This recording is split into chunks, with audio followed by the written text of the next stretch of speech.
সুপ্রিয় দর্শক মন্ডলী, এই মুহূর্তে যে যেখান থেকে আমার এই ভিডিও ফুটেজটি দেখছেন সকলকে জানাই সাদর ও সম্ভাষণ।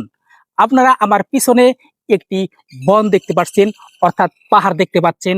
এটি বান্দরবন কিংবা রাঙামাটি নয়, এটি টাঙ্গাইল জেলা সখীপুর থানার অন্তর্গত বৈরাতল থেকে কচুয়া বাজার যাইতে রাস্তার মাঝেই এই বনটি আপনারা দেখতে পাবেন।